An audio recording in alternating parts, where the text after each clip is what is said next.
The following is a presentation of Learfield.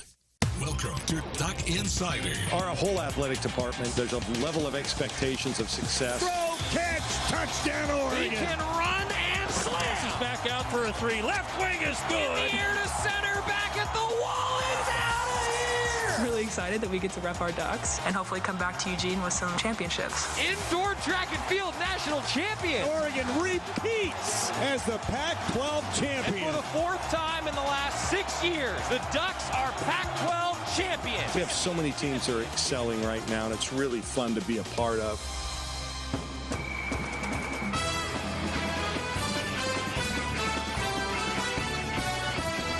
This is Duck Insider on the Oregon Sports Network from Learfield, presented by On Point Community Credit Union. Better banking, local solutions. Live from the Country Financial Studio, here's Joey Mack.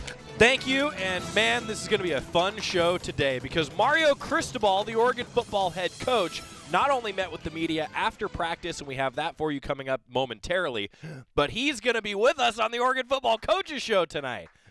I'm already losing my breath at the start of the show. Scott, you hear this? Like, in all seriousness, though, this is going to be a great show. We joke about this, but I'm really looking forward to having Coach Cristobal on the Coaches Show tonight. 7 o'clock across the Oregon Sports Network, technically 7:05 if we're being honest. Just like technically we've been saying it's a 4:30 kickoff, it's going to kick off at 4:44.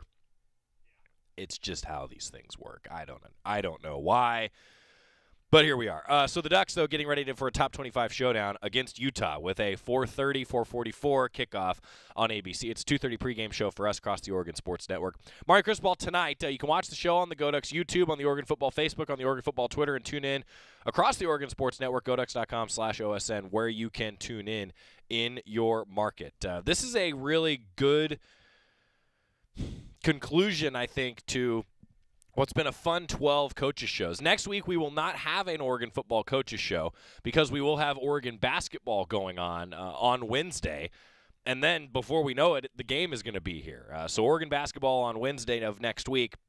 That means no coaches show for us heading in to all of you filling your bellies and enjoying some hopeful family time on Thanksgiving. We have a lot more to get to on the show today, including Rob Mosley, editor-in-chief, GoDucks.com. Tim DeRuyter, the Duck defensive coordinator. We're going to have him with us in just a little while. Well, really, he was with us on Monday, but we're going to hear from him. Also, Verone McKinley and Jamal Hill, and a number of other interviews that are wrapping up after practice here today. Men's basketball did play in Portland last night. It was a tough one, to say the least. I did not have, obviously, my best broadcast. I don't think that the Ducks had their best game. So we are all going to look to bounce back with a win against Chaminade coming up on Monday. But we'll get to that game coming up. I do want to talk about it because there were some positives to take away, including Infali Dante making a return. Well, Coach's Show tonight, though. And first, though, the Ducks coming in at number 3 in the latest college football playoff committee rankings. They're 9-1 overall, 6-1 in Pac-12 play, first in the Pac-12 North, and they beat now number 4 Ohio State in the first win at Ohio Stadium since 2017 for an opposing team. They're 6-0 at home this year, averaging 39 points per game while allowing just 20 points per contest. Second in the Pac-12, number 21 in the nation at 35.3 points per game. And you know who's first? Utah. Top 2 offenses are going at it here this weekend. They're number 10 in the country at 227.4 rushing yards per game. Ducks have scored 31-plus points in 7 of the last 10 games. They're tied for second in the FBS with 31 rushing touchdowns. Can you see a theme here? Ducks tend to win when they run the ball well. Rush for 300-plus yards in back-to-back games for the first time in 4 years. Impressive for the Ducks. Oregon's also tied for 10th nationally with touchdowns on 73.3% of red zone opportunities. And the Ducks are tied for 10th in the FBS with a +9 turnover margin. That's just the resume at a glance for the Ducks. Georgia at 10-0 still sits at number 1. Alabama, number 2 at 9-1, and then it's Oregon, number 3 at 9-1. Ohio State, who the Ducks have won the head-to-head against, sits behind The Ducks at number 4 at 9-1. Cincinnati is 10-0, sitting at number 5. Then Michigan, number 6 at 9-1. Michigan State, 9-1 at number 7. Notre Dame is number 8. Oklahoma State is number 9 at 9-1. And Wake Forest is number 10 at 9-1. Then you get into a few two-loss teams like Baylor and Ole Miss. Oklahoma sitting at number 13 at 9-1. BYU is 8-2. They're on the schedule next year for the Ducks at number 14. And then some three-loss teams start to creep in as well. One note, UTSA is sitting at 10-0 and at number 22 in the college football playoff rankings. That's cool for the Miners. So Georgia, Alabama, Oregon, Ohio State. That's the top 4 right now. Ducks still have that head-to-head win over Ohio State, but if things continue and if Michigan and Michigan State and Ohio State, one of those teams has to come out of that group of 3 in the Big Ten, right? And we're going to see the way that things shake out. If you want my honest opinion, Duck fans, you're rooting for Ohio State, and then you're rooting for everybody else to lose. That's kind of how I feel this thing's going to go. Meanwhile, today, Mario Cristobal with an update on Micah Pittman. I know a lot of people were asking about that yesterday. I see some of the comments coming already today on the show. Let's let the head man tell you about what the latest is with Micah Pittman and talking with the team, talking with the media, talking with everybody after practice today. Here's Coach Cristobal. Good practice, good preparation, good week. I'll focus on 1-0. I'll focus on our processes and, kind of continue the process all the way to the game, through the game. So questions, please. Is Micah Pittman part of the program right now? He won't be. He won't be. He's moving on. We're moving on. We wish him the best, and we don't judge. Johnny and DJ Johnson able to give it a go this week? Healthier, looking good, so we'll see. Who fills in as a punt returner for Micah, or is that something you're still battling with? We've got 3 guys that we've repped. They actually split reps with the ones throughout camp and throughout our process this season, but we'll show that on game day more than anything else. What have you seen by way of perimeter blocking from some of the younger guys, the younger tight ends? If DJ's unable to go, if Johnny's unable to go, just those are 2 guys who are some of the strongest perimeter blockers you had. What have you seen from the younger tight ends this past week in particular? It seemed like they improved in that. Yeah, I think all along they have. I mean, throughout the way we practice, they're all getting equal reps. Not to mention the mentoring of these older guys. Not to mention it's a big part of practice. We do it every day, every single day. So we feel really good about their technique, about the way they understand leverage, how it works with the offense, and they perform really well. So, for us, regardless of the situation or circumstance, next man will be required to get up there and do the job at the same level as everybody else. Their adjustments to just even who might be on scout team by way of the receiver position. I know like Brevard and Delgado were down there, but just between injury or attrition or whatnot, there's just been some movement a little bit lower on the depth chart there. Anytime you have any type of issue, you always move some guys around. So, but the guys have adjusted well, and they've done a really good job. It's no question that Utah's been a different team as soon as Cam Riding took over at QB1. How has preparation been this week for a guy with dual threat? He's effective in the air and on the run. He does it all really well, just like you mentioned. And he's got great command of the offense. Really does. Throws an accurate ball, strong arm. Really understands the run game well, design runs. He improvises really well, keeps plays alive with his feet. You can tell, the guy's really an excellent football player, and he's playing at a really high level. Go ahead. I was going to say, he protects the ball really well, too. I don't think he's thrown a pick in 4 or 5 games. What goes into that? And that's probably an oversimplified question, but a quarterback who does protect the ball effectively, what usually are the attributes? No, it's not. It's a good question. It's, number one, decision-making goes into that, right? And even when making a decision where it's going to be a contested ball is the ability to put in a spot where maybe only the receiver can catch it. He does that. He has that ability to him. And he's a guy, we recruited him hard in high school. We thought he was a great football player, and he's done really well, but he's always been that guy. He's always been the guy that, almost like the catalyst for, big things to come. He did it in high school. He's been doing it for them. He's a very physical runner now. I don't know how much tape you've studied, but he's physical. He gets out on the perimeter. He's run the ball inside. The read game is something that they do really well also. But they come at you so many different ways in the run game and play action. It's all married up, It's all it all complements each other, makes it really difficult to defend. There's always a lot of attention on your guys' games that are outside perspective, big football games. Your squad always seems to play some of its best football. What do you attribute that to? Well, we prepare the same way every single week. You'd like to think that every single week you're getting better and better, so that's always been the goal since day one. And I think teams that are really focused on the importance of technique, fundamentals, the simplicity of pad level, at this time of year, have the ability to keep getting better. And if you do that, you know, your season gets stronger. I think we've been doing that, and we still have miles to go. So that being said, playing against an excellent team, great football environment, just really excited about the opportunity. Last time you played these guys, again, much has changed. Coaching's changed, players have changed, etc. But Verone didn't play a lot because tactically he wanted to go with the boundary safeties against a very run-heavy Utah team. How different is Verone compared to 2 years ago, where he's bigger, he's obviously tied for the nation lead in interceptions, and you feel that much more comfortable putting him in any situation compared to his freshman season? Yeah, he's as good as any player we had in the secondary back in 19, you know, or better. I mean, he's been playing at a high level. You know how important he is from his football IQ standpoint, his ability to set us and fix us, or even erase things when they're not exactly right. So with him, he's a guy that you just never want off the field. He's that guy. You guys didn't get to play against Utah last year just because of the schedule, short season. How excited is Moseley to go up against his brother, and how cool is it for that family to have two players on opposing teams at one game? Yeah, well, as you well know, their family is just a very big part of our family here.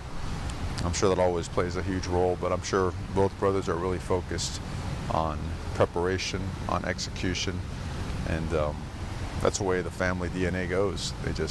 They're all about getting the job done, so I'm sure both guys are really focused on playing their best games. I know I asked you last week, is there anything new with Drew Mathis, or if he might be able to come back this year? You know, I think there's a good chance. It'll be something in the postseason. It won't be in the next couple of weeks or so, but he's working really hard. You know, we'd love to see that for him, a guy that's a senior, so we'll see. With maybe more opportunities coming for young wide receivers, Chris, Troy, Dante, what have you seen from them recently? Those guys are really good football players. You know, they've been right there nipping at the heels of some of the older guys, and throughout camp, throughout the guys that were here in spring, right, because they were here for spring ball as well, they've just matured quickly, and they've made some plays with their opportunities. I know Troy had a chance last game to make a really big play, was close to coming down with that ball. They're really close to just being that next level person, so we have complete confidence in all those guys to step in and play well. You mentioned he was close to play. Is that the case, and can he be someone who actually contributes now? I know he's been a long time since he's played because of injury, but is that still viable? Yeah, it's been a long time since he's played, but he practiced full speed, did everything, and not just against the scouts, but also when the ones go against the one, twos against the twos, and he looks great, you know, so we expect him to be a contributor. Mario Cristobal, Oregon football head coach, meeting with the media after practice today. That was Jackson Powers-Johnson he was talking about there at the end. Good to see the Ducks getting a few guys back. That's the plan, moving forward at least for the Ducks. And it looks like, as Rob Mosley, the editor-in-chief of GoDucks.com, is going to walk in and join us in a moment, he's healthy too. He can strap up. He's ready to go. Mario Cristobal is brought to you by the Willamette Valley Cancer Institute Research Center. Fight like a duck with cancer care you can count on. Rob's going to get comfortable when we come back, talking all things Ducks with Rob Moseley on the Oregon Sports Network from Learfield. As my family continued to grow, I realized I'd have to replace my beloved Jeep with something that has, well, more seats. I'm Jason Hines, Country Financial Rep and father of 7. Whether you're upgrading from your sporty ride with no room for a car seat or finally replacing your well-loved beater that still has a cassette player, you'll want the right protection for your new car. Work with a Country Financial Rep like me and get the protection you need at a price you can afford. Learn more at TakeSimpleSteps.com or contact a local Country representative. From the weight room to the classroom, on the field and off it, On Point proudly supports University of Oregon athletics because student athletes do so much more than bring us pride on game day. They bring our entire community together in Eugene and all across Oregon. So whether you're watching the game in the stadium, at home, or at your favorite local business, their success makes all of us stronger. On Point Community Credit Union. Join in. OnPointCU.com. Federally insured by NCUA. Equal housing opportunity. Don't go anywhere. Duck Insider continues after these messages on the Oregon Sports Network from Learfield. Hey, son. How are you feeling? I'm fine, Pops. What's on your mind? I can't explain it. Navigating without a compass, eyes waiting, started to wonder. Metamorphosis, the loss of who you thought you was. When your kid can't find the language, help them find the lyrics. Listen to the Sound It Out album and get tips and tools to start a conversation at sounditouttogether.org. Brought to you by Ad Council and Pivotal Ventures. Hey, Dad, how do airplanes fly? What's in this box? Is this tree good for climbing? How are babies made? What does this thing do? Kids are curious about everything, including guns. Talking to them about gun safety in your home is a good first step, but you can do more. Always keep your guns locked, unloaded, and stored separately from ammunition. Safe gun storage saves lives. Learn how to make your home safer at endfamilyfire.org. That's endfamilyfire.org. Brought to you by End Family Fire, Brady, and the Ad Council.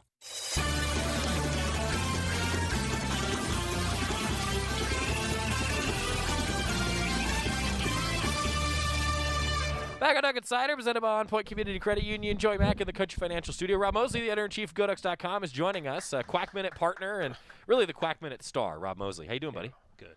I never feel fatter than I do when I'm sitting in this chair. Yeah, it's like all the spare tire just collects right there. We're just going all in here right off the bat, aren't we? Well, I will say. I was really noticing it last week, and so I was like, maybe it was just that shirt I was wearing. But no, I think I might just be kind of fat. So, wow. Well, what I was going to say is that chair actually, we tried to go for kind of like the late night set when we built the set, so the guests would be like comfortable sitting in a chair that isn't like an office chair like I'm sitting in. Right. In hindsight, I feel like maybe that was a mistake because that chair kind of makes you lean back. Yeah. And then it's, just blow. Yeah. Did you just eat lunch? Does Coach Feld look fat in this chair? No. Yeah, see, it's but you know how it's not the chair. You know how Coach Feld sits in the chair? Forward, like barely on it. Right. Okay. Yeah. I got to try that. Right. Coach Cristobal, actually, so he's on the coach's show tonight at 7 o'clock. Coach Cristobal kind of leans on it like that, so he does that. And when I sit in that chair for the coach's show. I can kind of like shield the gut from the camera. Well, that's the thing. I'm a cross-leg guy when I sit in that chair. You cross the legs. Now Rob's about laying down. Okay. This is Sitting Insider, brought to you by On Point Community Credit Union. What's up, Rob? Oh, man, so much. Yeah? Yeah, there was a basketball game last night, I've heard. I saw your tweet. Yes. So the news last night is that the Oregon women's basketball team left for the Bahamas. Correct. That was it. There was no more basketball news from last night. In all seriousness, I guess let's start there because we're on that subject. In all seriousness, I'm going to do my full breakdown later on. But that sucked. There's no other way to put it. It was a rough game. Coach Altman said at post game, this was not good. Yeah. It was one of the few times that Oregon's gotten beat good in the Dana Altman era. Really, one of 3 times that I can think of. And so, but now you learn from that. You got to build from it at this point. Was it the basketball version of the 2016 Washington football game? Well, 2020 hindsight from that Washington football game, there was a lot of other things going on that maybe we started to see after the fact. So I hope not. Yeah. I hope that this is just an outlier. That it's just, hey, BYU was on fire, Oregon wasn't, and then the Ducks got to learn how to get punched in the mouth and come back at it. I was just thinking for those of us on the outside, just one of those where you say, well, that happened, and we're probably going to be reminded of it from time to time by opposing fans. They weren't wearing odd jerseys in that game. Yeah. So we don't get reminded like that. Yeah. I guess Oregon can't ever wear white jerseys in Portland again. I did see a funny reference. Somebody said one of the more consistently funny follows on Twitter that I have mentioned that he expected to see the basketball team in Grello uniforms because it brought to mind the Vegas Bowl against BYU in 2006. Oh, sure. I thought that was funny, yeah. Sure. Okay. Basketball. But the point being, sometimes you just got to, as a fan, you just got to kind of laugh off a result like, well, that was one of those days. Now, the team won't do that. No, for sure. But, sometimes it's like the stars align against you. Another team comes out hot. That one dude, number 13, was it? Yeah. That dude couldn't miss. Alex Barcelo, Arizona transfer. And none of our guys could make. And, the thing that struck me, we talked about this team in their first 2 games, is there were so many shooters. You figured there would be, even if a couple guys were having an off night, a couple other guys wouldn't be. And, that just wasn't happening. And whether that was because of assertiveness or creating quality shots or whatever, it just, nothing was working. So it's as you just, flush it and move on. You're right. And as I mentioned on Twitter last night as well, Dana Altman has earned the right to not have us overreact too much to that. True. I would not want to be on that team for practices the next 2 days. Yeah, I mean, Coach said post-game that he is going to demand a lot more. Right. So we'll see how the Ducks respond on Monday against Chaminade, but a rough day up in Portland. And BYU, tip your cap. They played really well. Absolutely. All right, so Rick calling me out here. Okay. Oh, you ready for this? We're going to talk football now. Wait, calling you out or me? No, me. Oh, good. No. Fire away, Rick. Yeah, that's Pile right. on. See, pile on. You know, he's not talking about the Giants, though. I agree with whatever point Rick just made. Wow. Boy, you're really going out on a limb here. Wait a minute. We were talking. We just heard from Coach Cristobal, and this is actually a topic I want to talk with you about, Rob. So this is perfect. Okay. And I made the mistake of hearing Jackson, and I thought Jackson Powers Johnson is who Coach was referring to in the last question. It was actually Jackson LeDuc who Coach was talking about. Yeah. Rick says, not sure how the host can make that mistake. Well, that's how the host can make that mistake because they have the same first name, Rick. But actually, it's a good thing. Because there's like Jackson Powers Johnson, Jackson LeDuc, Johnny Johnson, DJ Johnson. All these guys that we're sort of wondering about, there's so many Jacksons and Johnsons. And Jackson Powers Johnson has both. That's right. So if you're wondering how we can get confused, A, we are feeble minds. Yes. And B, there's the possibility of confusion. So you're saying you still agree with Rick with everything he said? No, come on, Rick.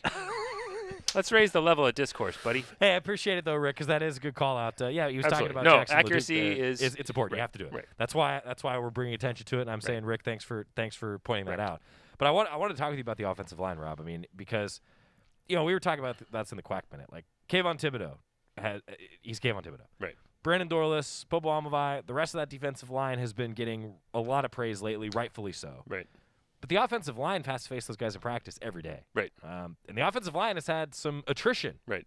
I mean, it's impressive what they've done this year. No, that's why it was so great to see Alex Mirabal up for the Broyles Award as the top assistant in the country because, I mean, just the job. You don't just handle that much personnel change as well as they have without being prepared for it. And so you think back to like spring practices where you're like, wait, why is Alex Forsyth playing left tackle today? Or whatever, and that's it because you're just, you want to make sure you're ready for just about anything. And that takes, that doesn't, it's not like, oh, we had an injury. What are we doing in the Tuesday practice to address this possibility for the first time ever? No. You've been thinking about this, preparing for that possibility for months and months and months and repping for different possibilities to be ready. And so the guys are physically ready in terms of knowing different techniques and different assignments. And so they're mentally ready to just not panic. They feel comfortable regardless of the situation they're in. That doesn't just happen. You got to lay so much groundwork there. I think we saw, Ken Wilson's another guy who I think, merited consideration for the Broyles for the job he's done. And we saw with Jeff Bassa. Jeff Bassa, you look at him now and you're like, oh man, what a talent. That's a linebacker. What a future he could have as an inside linebacker. Right. Maybe he wants to move back to safety. Maybe he stays an inside linebacker. But that didn't just happen either. And you saw, it did take some time to build him up. So you don't just, for as good as he looks now, you don't just plug a guy in and he's ready to go. It took him weeks and weeks and weeks to be ready for that because no one could have foreseen the level of attrition at the inside linebacker position. Or on the offensive line or on the defensive line. But now, now it's, Brian McClendon is a guy who is in that spot. Johnny Johnson goes out at the end of last week's game. Micah Pittman moving on. There's just a lot of moving parts that he's having to deal with. And all of these guys, have to deal with that. Marcel Yates, the safeties coach, not having Steve Stevens available. He'd been so dependable. The job he and Rod Chance did early in the year when DJ and Jamal couldn't play early in the year. I mean, it's just. You're seeing a pattern here? Right, yeah. Coaches that have had to kind of piece some things together and players that have responded And the remarkable thing about this team is, when you start talking through that stuff, you're like, oh my Lord. I know. And yet all you've ever heard from these guys is 1-0 focus. We're not, they just don't let any of that stuff become some driving narrative about their program that they're answering questions about, AB gets asked today about Micah moving on and says, hey, I'm not going to address that. It's like that. You don't say you're going to have a 1-0 focus and then allow yourself to get caught up in things that could distract you. You say respectfully, we're sticking with our process, what we're doing, and I understand you asking a question, but I got to keep my mind focused on what's right in front of us. And we can talk about other stuff maybe another time. And what's right in front of us, talking about that wide receiver position. If you missed it earlier, Micah Pittman moving on. Coach talked about it earlier. You heard it on the show. Now some guys got to step up. Yeah. There's other guys that have repped with the ones. You think a lot about Jalen Redd. Boy, how Jalen Redd's made some big plays for this team. Right. There's a number of guys now that, as Coach talked about today, we're going to see a lot of different guys against Utah. Right, yeah. And, hopefully Johnny comes back from what the situation that caused him to leave early Johnson, last week. By the way. Johnny Johnson, right? Not Johnny Jackson or Jackson Johnny or any of that. Just so, was it Rick? Well, we don't want Rick to get confused. Well, I got to tell you, Rick was great. He was like, sorry, not trying to be a jerk. I just love the show. and he said that he's just excited about Jackson LeDuc. So we're going to ask you about that later on. Yeah. But I'm sorry. I'm sorry, I just had to do it. But, Devin Williams, we talked about this for the Quack Minute. Devin Williams obviously I think has his breakout has been invaluable to this team and now means even more. You look at a guy like Jalen Redd, all the football he's played, the value he brings in the run game as a blocker, and all that, just doing that dirty work. And then guys like Chris Hudson, who kind of have been in the rotation. They move up, and then some other guys move up. A Troy Franklin, a Dante Thornton, Isaiah Brevard, maybe a guy who gets more game reps, situationally rather than kind of late in the game, So everybody has to be ready, and all you can do is just sort of be excited to see how guys handle opportunities that present themselves, and not get caught up in why those opportunities presented themselves. Yeah, and I said I was going to ask you. This was good that Rick brought this up because Jackson LeDuc. Coach said, he's making his way back, which is cool to see. Anytime you have a guy that has an injury that takes that long to recover, it's just awesome to see him at practice, first of all, and it's been cool to see that. No, he just looks like a linebacker, too. He really does. His neck's like as thick as his head. Like he looks like he's a guy that if he wore one of the fullback neck pads, he wouldn't even need it. Right. He's just built that way. Yeah, and he kind of that glowering demeanor. Like I want to hit somebody. I want to play physical football. But just with the situations that have befallen that position group, getting a guy, and not just a guy, but a guy with his potential. Unfortunately, we haven't really had many chances to see him take step towards realizing that. Right. So any chance at that is most welcome. Rob Mosley, editor-in-chief, GoDucks.com. Keys to victory, Ducks and Utes. I didn't tell him I was going to ask him this, and usually we ask him this during the Quack Minute on Thursday, but we're getting ahead of it here. Yeah, I think history is going to repeat. It looks like right now history is going to repeat itself for this team. And is it going to be 2014 where, you lose an early game and rebound and get your act together and keep on winning? Or is it going to be 2019 when the Oregon State game looms the week later, you got one last road trip, that team goes down to Arizona State and just doesn't look ready to go until really the fourth quarter, And I sure hope it's more like 2014. Me too.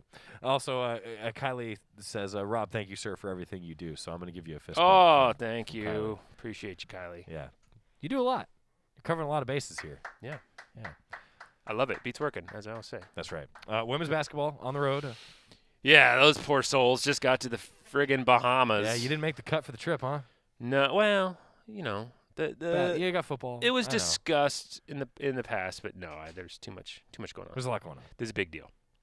I didn't, the last game, I think it's the last game I missed still, was the 2016 Utah game where Herb throws the TD pass to Darren Carrington. Right. And I was in the Indianapolis airport because I had covered cross country, which was great. Right. Women won the Natty. It was awesome. Totally worth it. But, I've been seeing that highlight now this week, and I'm like, oh, man, I can't believe I wasn't at that game. Yeah, no, I get it. Yeah. I get it. But I understand. It's FOMO, man. But, yeah, if I would have been in that game, I would have been like, oh, the women won the Natty? Frick, I wish I'd been there to cover that. That would have been awesome. Absolutely.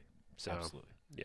Volleyball on the road, I wanted to ask you quickly about that. Yeah. Because that team is right now hunting for hosting postseason. Holy cow, yeah. Awesome. What a rebound this past weekend. Yeah, absolutely. Just all credit to those players because they were in a hole. Like you look back on it now, and it felt like I was out there last week, and I was going back over the schedule, and I was like, it felt like we hadn't won in 2 months.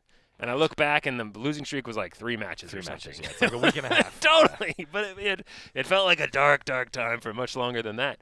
And they grinded through it. And, obviously they've missed Taylor Borup, but they're finding ways to get by without her. It helps to have Brooke Nuneviller, who's just an out-of-this-world kid and who we're really going to miss and doesn't have very many home matches left in her career, and that's hard. That's going to be really hard to swallow. Senior day, Tuesday. Got to enjoy it while it lasts, and hopefully that's not the last time she plays here. But a Taylor Williams, the way she's emerged, and Roby in the middle, Chiari, they just. Some people have, again, we talk about, you don't want to get caught up in why opportunities presented themselves. You just want to take advantage of them when they do. And kids like that have, and, you got to be really happy for them and proud of them. And, the coaching staff has to coax it out of them, but ultimately they have to make the decision to kind of step up and perform and embrace those roles, and they have. Lastly, you were talking about the cross-country championships and how they overlap with Utah. It's happening again. Yeah. This weekend. Yep. So on Saturday, the cross-country championships, NCAA championships, are happening in Tallahassee, Florida, Saturday morning. So we'll know, actually, the results for cross-country when we go on the air for a 2:30 pregame show. I'm looking forward to following it, but isn't that funny how that happens again? Yeah. That's happening the same day that the Ducks are in Salt Lake City for football. Yeah, good point. It's kind of weird. So I'm hoping that means that history repeats itself, and it's a nice win for Oregon football, right. and it's maybe a win for some cross-country athletes out there for the Ducks, maybe a too. Cooper Tier. That'd be nice. Go listen to the Mighty Oregon podcast with Cooper Tier this week to go. get your mind wrapped around cross country. That's what I like to hear. Yeah. So I'm just telling you, history could repeat itself, Rob. Yeah. History hey, could repeat if I'm itself. kicking myself over, hey, I missed something cool, hopefully it's because I also covered something cool, just like last time. What I like to hear. Yeah. We're going to leave it at that. Rob Mosley. He's the editor-in-chief of GoDucks.com. You can follow him on Twitter @DuckFootball, @GoDucksMosley. All his work, GoDucks.com. You writing about Anthony Brown this week? Yeah. All right. He put his body on the line last week, man. Yep. I mean, he sold out for his teammates and for his team, and he clearly doesn't like sliding, and it makes that is correct. It freaks out his offensive line. I think it freaks out his coaches a little bit too. But he's going to put it all on the line, and you have to respect that deeply and appreciate it. No doubt about that. We're going to hear from Anthony Brown. He talked to the media today. We'll have that for you later on this week on the show. Thanks, Rob. Yeah. We're going to take a time out. When we come back, let's hear from Jamal Hill. Then we're going to hear from Tim DeRuyter talking a little bit about the Duck defense here on the Oregon Sports Network from Learfield. Dear Exit Strategy, no matter which Toyota you choose, there's an exit from the ordinary to match.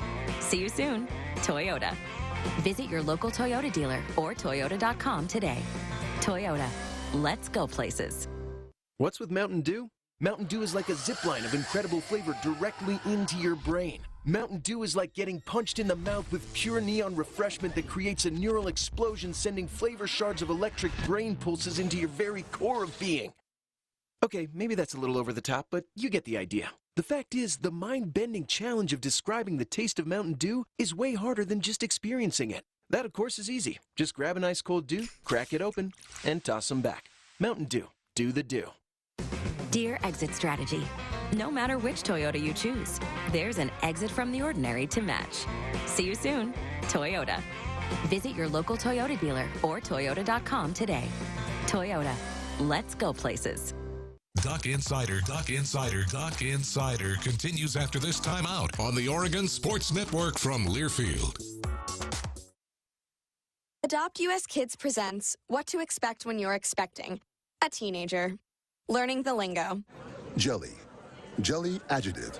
Jelly is a shorter, better way to say jealous. As in, Chloe, I am like so jelly of your unicorn phone case. You don't have to speak teen to be a perfect parent. Thousands of teens in foster care will love you just the same. Visit adoptuskids.org, brought to you by the U.S. Department of Health and Human Services, Adopt US Kids, and the Ad Council. What is dedication? My daughter started making necklaces. She makes what we call affirmation fashion. I tell her every day that your black is beautiful. And if there's anything better than being beautiful, it's being smart. And if there's anything better than being smart, it's being kind. And reaffirming that every day is our method of making sure her chin never drops. That's dedication. Visit fatherhood.gov to hear more. Brought to you by the U.S. Department of Health and Human Services and the Ad Council.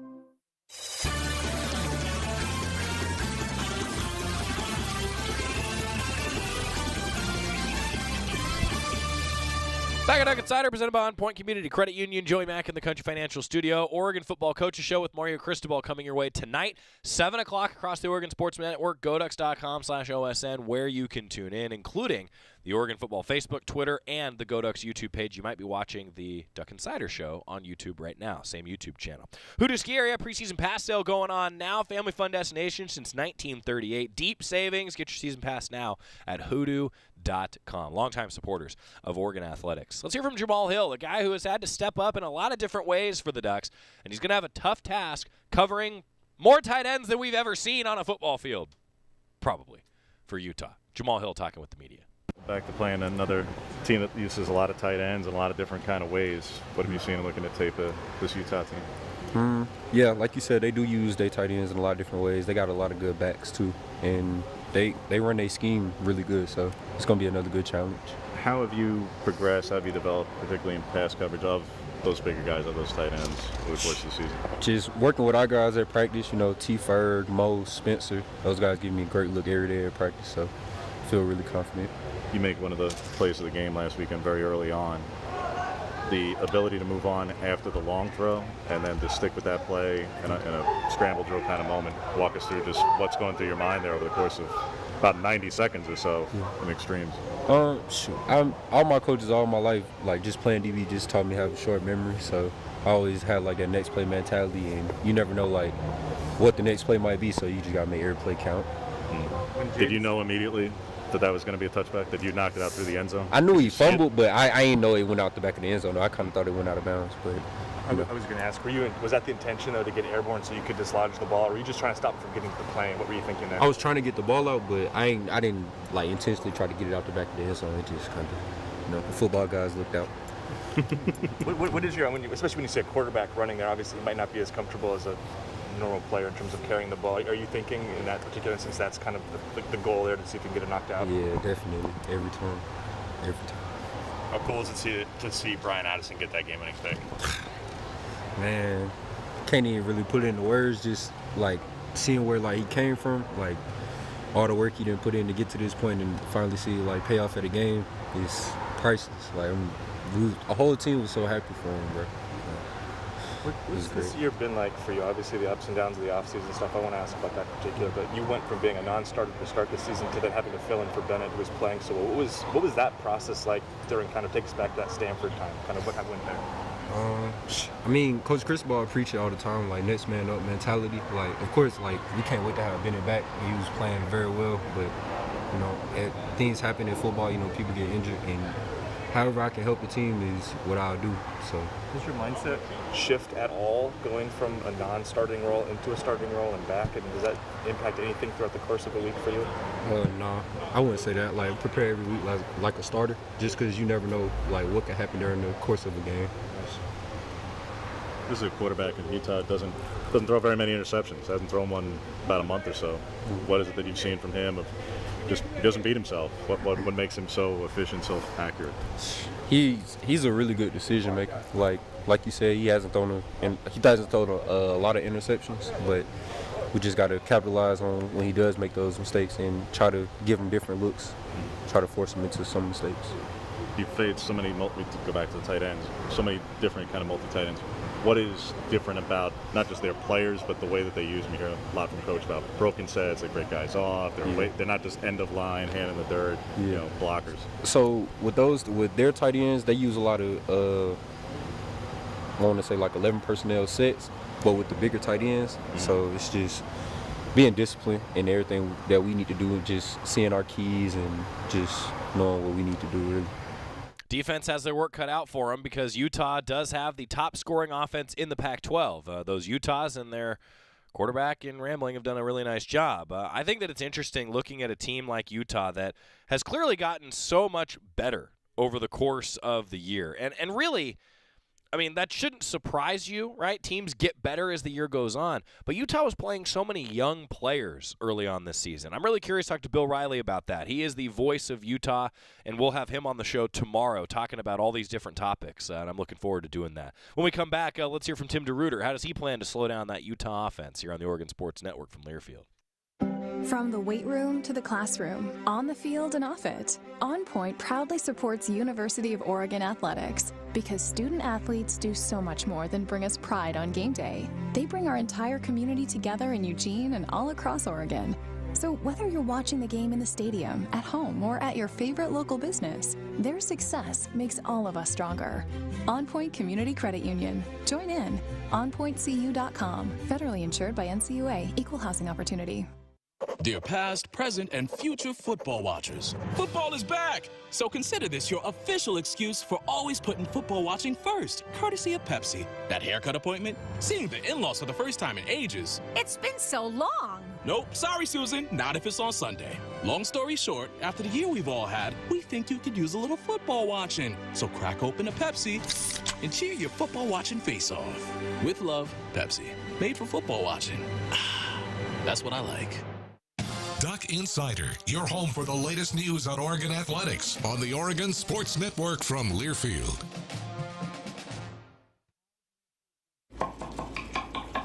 These are the sounds of a dinner that almost didn't happen. A dinner now served, thanks to people like you. Due to COVID-19, 17 million more Americans may face hunger. Feeding America is helping our neighbors in need. And if you're able, you can too. Donations are being accepted at feedingamerica.org/coronavirus. Brought to you by the Ad Council and Feeding America, 200 food banks strong. It's time for today's STEM tip. Okay, you know recycling is important. No one wants plastic in the ocean. Here's a cool way to repurpose a plastic bottle. Build an awesome terrarium. Cut a large plastic bottle in half and fill the base with sand, pebbles, potting soil, and your favorite plant. I chose an African violet. Put the top of the bottle over your base and place it in the sun. Your plant will grow sealed in its own ecosystem. Fun, right? Learn more at She Can STEM. A message from the Ad Council.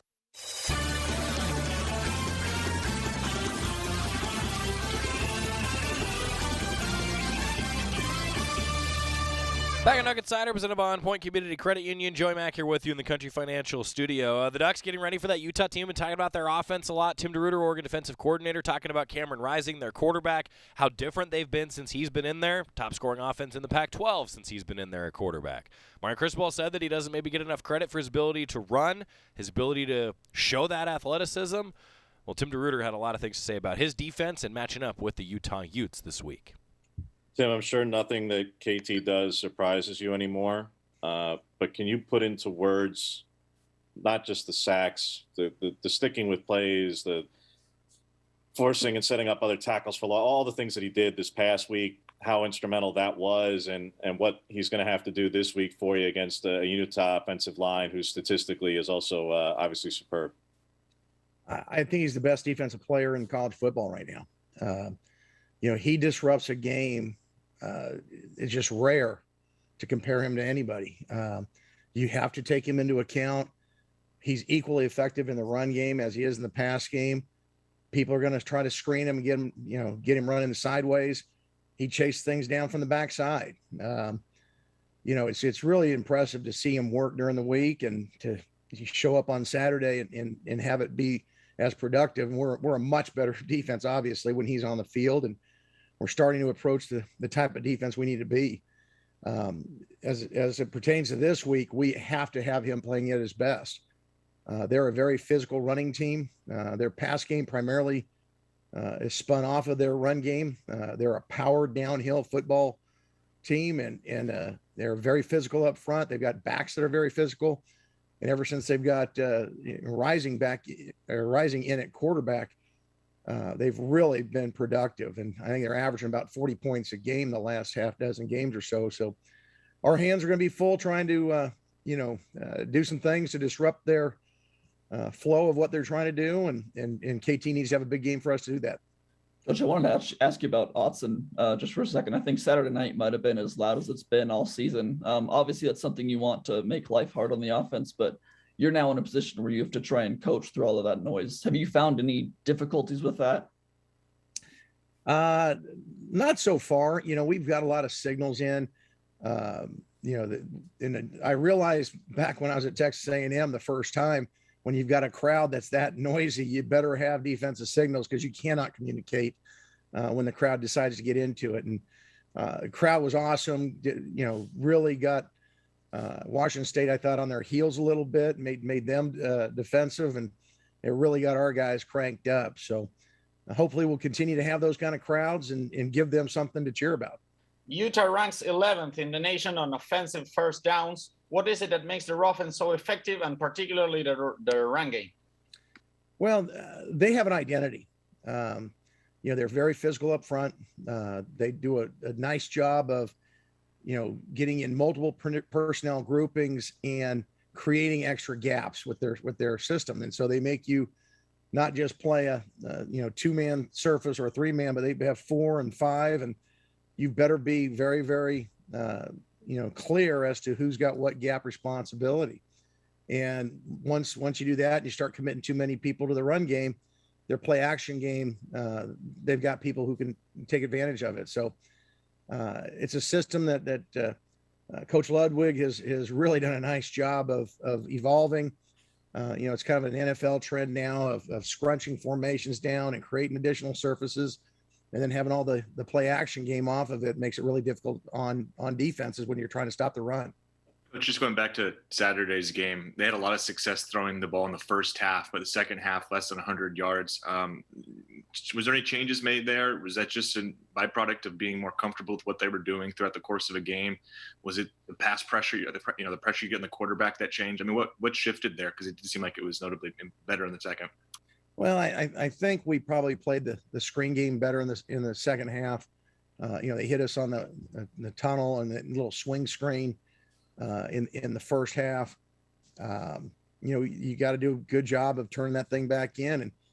And we were getting good pressure on the quarterback. I thought we disrupted the timing a lot, and it just started taking its effect as the game went on. The drive right after the turnover, I didn't do a good job in my play calling. We probably were in man too much, and we got a rub route down there in the red zone, and we had a screen into it. So, some of that's on me as a play caller. So we've got to, continue to do a great job of chasing screens, and I got to do a good job of anticipating when they're going to run them. Tim, Utah, when they made the change at quarterback with Cameron Rising, seems like they've taken a jump there, and they lead the conference in scoring. I don't think he's thrown an interception in a month. Just your thoughts on him as a player and just how he's maybe changed the offense, what they were at the start of the year. He's a competitor. The thing that jumps out at me is I think the way he competes, the rest of the offense kind of rises around him. He just makes plays. He's an athletic guy who's got like a little bit of an edge to him, seems like. Probably doesn't have a classic throwing motion, probably isn't a classic, running quarterback or, athletic quarterback, but he moves the sticks and makes that offense go. And it's impressive to see. And, he's a physical runner. They put you in some formations with what they do to, create some situations where he, he's got one read and he can beat a guy when he pulls it. He's not probably the fastest guy on the team, but he's a very, very effective runner, and he puts the ball in the right spot all the time. I mean, he's a very, very accurate thrower. He creates a lot of issues, and obviously their offense has responded to his leadership, and we've got to do some things to try to make him uncomfortable. Back to a multi-tight end team again, Tim. But your thoughts on how Jamal has progressed in his ability to cover against those guys, and also having a guy like Happel and your inside linebackers, where that was an issue earlier in the season, but they've progressed in their ability in pass coverage. Your thoughts on just the collective group there, the safeties and inside backers and pass coverage of tight ends? Well, again, what these guys do is everything's, driven off of their run game. So you've got to be extremely disciplined with your eyes. Jordan's usually really good at that. I think early in the season, we had some situations where Jamal was coming in after not being around in camp, and, some of that eye discipline, you need to see it and get burned. You got to understand that stove's hot and you got to touch it. Oh yeah, it is hot before you realize it. And Jamal had those situations early in the year, and he's learned from those. And so his eye discipline's been a lot better. We need it, because I think their tight end position has around 70 or so catches, between all the tight ends. And they're probably the by far the most tight end centered offense in the conference, or one at least what we've faced this year. Hey, Tim, I just wanted to ask about Brandon Dorless. I know the box score doesn't always necessarily reflect what he does, but it just seems like he's been really, really disruptive the last few weeks. I'm curious what you've sort of seen from him on tape. Really twitchy player. I think he's starting to play with much more confidence. As our defense has gotten better, a large part of that's due to what he and Popo have done up front. They're moving very dynamically. They can penetrate. They're strong at the point of attack. We're doing some things with moving our fronts pre and post snap that they can handle. And, Brandon's a guy that he's athletic enough. You can put him on the edge. And so you got him on one side and KT on the other in some of our packages. And, if they're going to slide the protection one way, one of those guys is going to get a one-on-one most of the time. So he's somebody that, gives us as a play caller more options. And we're going to continue to try to take advantage of his ability because he's showing that he can handle it and he's very productive. Hey, Coach, thanks for being here. So in the last 6 games, you guys have given up 3 total third quarter points. What does this say about the team's ability to make in-game adjustments or their ability to be resilient and stick to a game plan? Well, I think our guys, when we come in at halftime, are smart. We kind of assess where things are and what we need to do. And our guys come out with a different energy. And a lot of that's been due to our offense as well. I mean, they've come out and taken control of running the ball, and, keeping us on the side always helps. So it's been a team effort, I think, in the third quarter. Our guys coming out with a renewed energy, maybe a couple different thoughts, and our offense doing a really nice job of taking care of it. Tim, I realize coaches always try to get to know their players as much as possible, but when you're a coordinator, you got half the room and a lot of stories to learn in a quick period of time. And when you're in season, you don't necessarily have the luxury. How much have you gotten to know Brian Addison's more personal story? And it's obviously not a very positive one. A lot of real tragedy there. How much have you just gotten to know him, his background, and what it means to you that he's playing like he has for you the last several weeks? Well, I don't know all that personal background, but I just love the fact that, I know that he was a receiver a year ago, came over in the springtime and has been really working hard to understand what we're doing. And, we've seen it at practice that he's been making more and more plays, and for him to, get a pick the other day and be as productive as he's been the last couple of weeks, makes me feel good as a coach. Marcel does a great job with those guys in the back end, simplifying things to make sure that they understand it and can play within the package. And, it lets guys like Verone and Hap and Jamal and BA, all those guys really show their athletic ability, and he's got a lot of it. So hopefully we'll be able to, continue to have him evolve. And, we need him because we need that depth. We've been, hit a little bit like everybody in the country with some injuries, and, having a guy like him that you can depend on is very, very important. Yeah, it's important for a guy like Brian Addison getting out there doing big things for the Ducks. He talked to the media. We heard from him yesterday on the show. It was good to see him, I think, have some success. He's going to be important for the Ducks moving forward. Depth, important, really important at this time of the season, as we've all seen probably too many times for every fan base to see. When we come back, our Cafe Yum 2-minute drill, going to look at that men's basketball game. What can the Ducks learn from that loss to BYU last night? That's next on the Oregon Sports Network from Learfield. After 2 years of construction, my wife and I finally moved into our dream home. So when a bathtub fixture broke, causing major water damage, I was glad we had the home insurance protection we needed. How do you know your home is protected? Talk to a Country Financial rep like me, Nick Simon. We can help you understand your options and select coverages to meet your needs. Then if something happens to your home, you won't have any surprises. Need the right coverage for your home but not sure where to start? Visit TakeSimpleSteps.com or contact a local Country representative. From the weight room to the classroom, on the field and off it, On Point proudly supports University of Oregon athletics because student athletes do so much more than bring us pride on game day. They bring our entire community together in Eugene and all across Oregon. So whether you're watching the game in the stadium, at home, or at your favorite local business, their success makes all of us stronger. On Point Community Credit Union. Join in. OnPointCU.com. Federally insured by NCUA. Equal housing opportunity. This is Duck Insider. Duck Insider on the Oregon Sports Network from Learfield.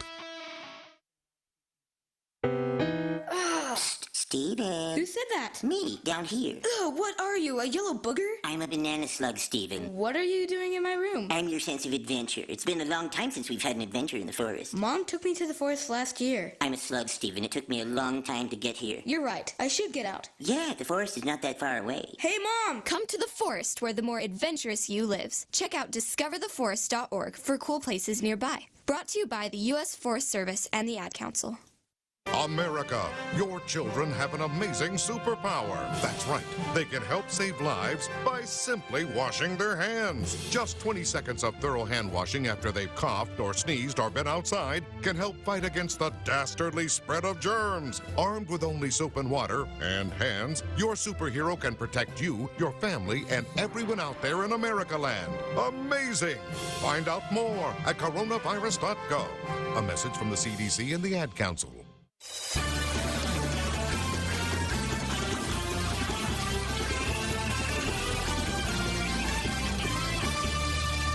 Welcome back to Duck Insider, presented by On Point Community Credit Union. I'm Joey Mack in the Country Financial Studio. This is good from Jack. He says, Utah QB sounds like a, quote, rising star.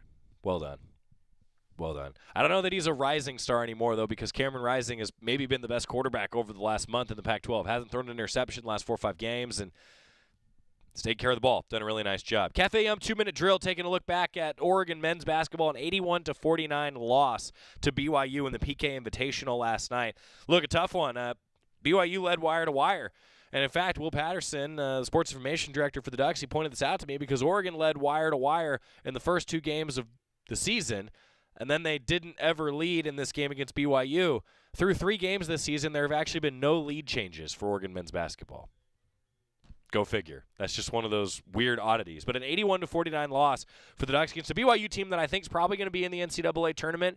They're experienced. Alex Barcelo, Arizona transfer, now playing for BYU. He scored 25 points. Dana Altman said, hey, Ducks just weren't ready. BYU shot 60%. Oregon shot 32%. Ducks were below 20% shooting from the floor for a lot of the game. And I think this is now a learning experience. Ducks got punched in the mouth. It's not often that you see a Dana Altman coach team. I think there's only been 3 times at Oregon that a Dana Altman coach team has lost by this many points. That tells you something about the way that the Ducks are going to have to respond. And I think being in practice today, tomorrow, through the weekend, into the matchup with Chaminade on Monday at 6 o'clock to start the Maui Invitational, yeah, they're going to get after it. The Ducks got out-rebounded, missed some layups that were contested. Your Cafe Home 2-minute drill, the Ducks are going to bounce back. The good news, though, in Folly, Dante was back. Got to see the big man back out there for the Ducks, and that's the positive I'm going to take away. Menus, nutrition info, always available at cafeyum.com. Oregon Football Coaches Show coming your way tonight. Duck Insider, back tomorrow. Watch out! You got me! The galaxy is safe once again. In the pretend universe, kids play with pretend guns. In the real world, it's up to us to make sure they don't get their hands on a real gun. If you have a gun in the house, keep it locked, unloaded, and stored separately from ammunition. Safe gun storage saves lives.